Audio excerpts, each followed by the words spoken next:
The Deathworld Council chamber was designed to intimidate. Tiered rings of armored delegates loomed over the central floor, each one representing a species that had clawed its way to dominance on a hostile world.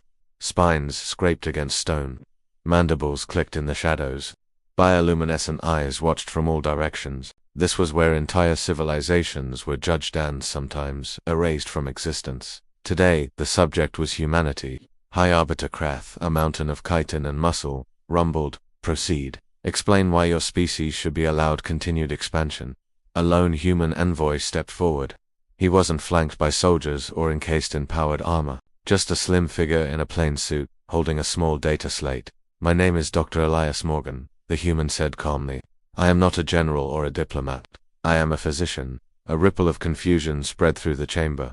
"A healer," sneered Ambassador Veln of the Raxi clans. "You bring a medic to justify your military threat." Dr. Morgan just nodded. "Yes." Harsh, predatory laughter echoed through the vast hall. The High Arbiter slammed a claw into the stone floor, silencing the noise. "Your fleets have defeated Class 12 Deathworld species. Your soldiers endure radiation, toxins, and trauma beyond most biological limits. Do not insult this council." "I wouldn't dare," Morgan replied. "That's why I brought evidence."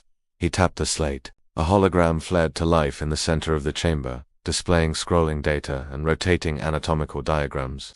"This," Morgan said, "is a standard human medical report. Not for a soldier in battle, or an elite operative, just an average human." The council members leaned in, their curiosity piqued. "Baseline human body temperature," Morgan continued, "would induce protein breakdown in 60% of the species represented here." A low murmur ran through the delegates. "Our blood contains iron, a reactive metal toxic to most of you, yet it circulates continuously, carrying oxygen, another highly corrosive substance." Several delegates shifted uncomfortably in their seats. "Human stomach acid," Morgan added, his voice steady, "has a pH low enough to dissolve organic tissue, bone fragments, and pathogens that would be considered bioweapons on your worlds." The hologram zoomed in on the digestive system. "And it does this," he said softly, 3 times a day." The laughter had completely stopped. Ambassador Veln hissed, "Many predators have strong digestion. This proves nothing." Morgan nodded.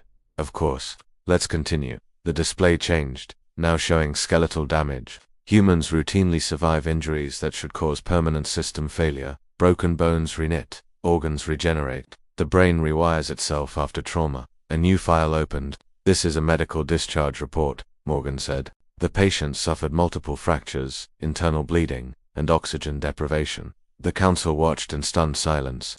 "The human was treated," Morgan continued, "and returned to work. In 6 weeks." The silence in the chamber was now thick and heavy. High Arbiter Krath leaned forward. "You call this resilience? Many of us possess regeneration." "Yes," Morgan agreed. "But regeneration requires rest." He changed the display again. "This," he said, "is a human stress profile. Heart rate spikes, adrenal response, cortisol floods. When injured, terrified, exhausted, or dying," Morgan explained, "the human body releases chemicals that override pain, increase strength, accelerate reaction time, and ignore physical limits." Several council members physically recalled in emergency medicine. Morgan added quietly, "We call this a liability, because humans will continue functioning even when their bodies are already destroyed." The hologram displayed a final chart. "Cause of death, cardiac failure," Morgan read. "Time of death, 1432. He paused. "Continued motor activity recorded until 1434. Dead, but still moving." Dr. Morgan looked up at the silent council. "This is why humans scare your analysts. Not our weapons. Not our ships." He closed the slate.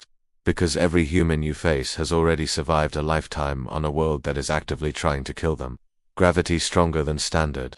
Microbes aggressive enough to require constant immune warfare.